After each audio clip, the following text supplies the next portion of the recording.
નમસ્કાર, ગુજરાત સિક્યોર ન્યૂઝમાં આપનું સ્વાગત છે। હવે જોઈએ આજના સમાચાર। મામાદેવ યુવક મંડળ દ્વારા 11મા વર્ષે પણ ઓર્ગેનિક હોળીની ભવ્ય ઉજવણી। ગણદેવી તાલુકાના બિલીમોરા ખાતે મામાદેવ યુવક મંડળ દ્વારા 11મા વર્ષે પણ ઓર્ગેનિક હોળીની ભવ્ય ઉજવણી કરવામાં આવી। મામાદેવ મંડળ દ્વારા પર્યાવરણની જાળવણી અને સનાતન સંસ્કૃતિના જતન સાથે બિલીમોરા સોમનાથ રોડ પર આવેલા મામાદેવ મંદિર પાસે મામાદેવ યુવક મંડળ દ્વારા અનોખી રીતે હોળીના પર્વની ઉજવણી કરવામાં આવી। આ મંડળ છેલ્લા 10 વર્ષથી પરંપરાગત રીતે હોળી પ્રગટાવે છે, જેમાં ગાયના છાણ અને યજ્ઞ સામગ્રીથી હોળી પ્રગટાવાય છે। મામાદેવ યુવક મંડળ દ્વારા હોળી પ્રગટાવવા માટે કોઈપણ પ્રકારના કેમિકલ, કેરોસીન, પેટ્રોલ કે ડીઝલનો ઉપયોગ કરતા નથી।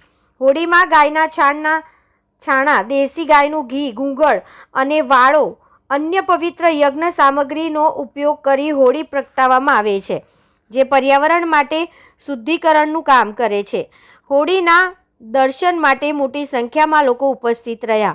અહેવાલ ભાવેશ રાઠોડ, ગુજરાત સિક્યોર ન્યૂઝ, નવસારી। મારું નામ પરેશ પટેલ છે। હું સોમનાથ રોડ ઉપર રહું છું, મામાદેવ મંદિર પાસે।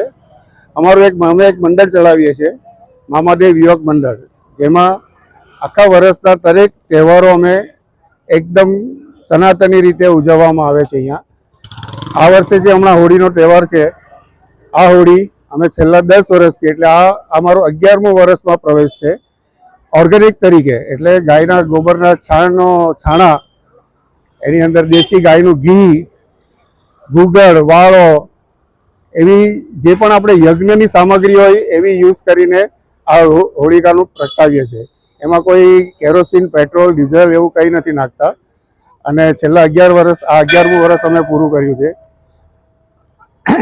એમ જ દરેક તહેવાર, એટલે ગણપતિ હોય, નવરાત્રિ હોય, જન્માષ્ટમી હોય, અમે આ મામાદેવ યુવક મંડળ અહીંયા દર વર્ષે એક સનાતનના પૂરી જે પુરાના આપણા રીતિ રિવાજ છે એ રીતે જ મનાવીએ છીએ।